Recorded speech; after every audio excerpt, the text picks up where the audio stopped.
surprised to find a lawyer waiting there. Nevertheless, my ex-husband seemed confident. "Of course, you need a lawyer when there's an inheritance involved," he remarked. Then, with a puzzled expression, the lawyer addressed my ex-husband. "Before we discuss the inheritance, there's the matter of property division that your ex-wife has brought against you." The lawyer proceeded to show my ex-husband a series of photos, images capturing him leaving my sister's house on specific dates, clearly marked. Addressing him firmly, the lawyer continued. "These photos serve as evidence of your affair prior to the finalization of the divorce. You will need to comply with the terms of the property division settlement." I had overheard my ex-husband discussing the inheritance on the phone with my sister, prompting me to instruct my lawyer to investigate his infidelity. Perhaps thinking I was preoccupied with my father's funeral, my ex-husband and sister had been meeting almost daily at her house, providing ample evidence for my case. Both were taken aback when the focus shifted from inheritance to their affair, but my ex-husband quickly composed himself and countered. "Property division is nothing compared to the $100 million inheritance. I'll settle it immediately." As the lawyer presented the documents, my ex-husband, still speaking with arrogance, signed them without hesitation. Once confirmed, I calmly informed him, "Enjoy your life with my sister, who gets nothing from the inheritance. Since you've signed, I'll ensure the property division is enforced." Upon hearing she inherited nothing, my sister exclaimed, "What? Why do I get nothing? I'm supposed to receive $100 million.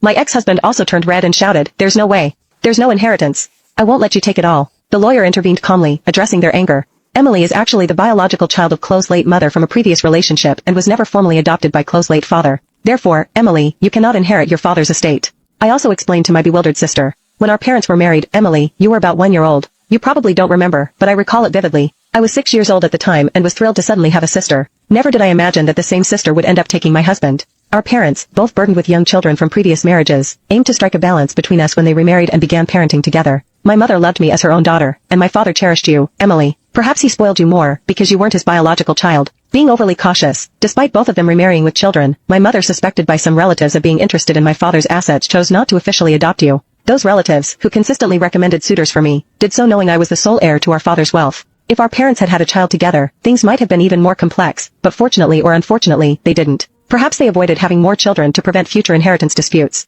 Now, understanding that my father had been financially supporting my sister even into her adulthood because he couldn't leave her his inheritance, I realized the extent of their relationship. Like my sister, I also hadn't been formally adopted by my mother, but it never affected how we saw each other. It seemed our parents hadn't disclosed their remarriage to my sister, and today was the first time she learned the truth. As for my ex-husband, his face turned from red to pale as the situation sunk in. Not only was he not inheriting what he expected from my sister, but he was also facing a property division claim he had already signed off on. With a pale face, he asked me, was it a lie that my sister was getting $100 million and I was getting nothing? Suppressing a laugh, I replied, "Of course it was a lie. It was my way of getting back at you for cheating on me. Besides, my father's estate was nowhere near $100 million, even though he was wealthy." Suddenly, my usually quiet sister erupted. "I've been shopping so much, thinking I'd inherit Dad's money. What about the support Dad was giving me until now? Will you take care of that? Sis, you're married with a dependable husband now, so you don't need it anymore, right? Make George support you." I glanced at my pale ex-husband, but he shook his head. "I can't do that. I also spent a lot counting on the inheritance, and now with the property division, I'm stretched thin." With that, my ex-husband unexpectedly dropped to his knees before me, begging, "Chloe, I'm sorry. It's all my fault.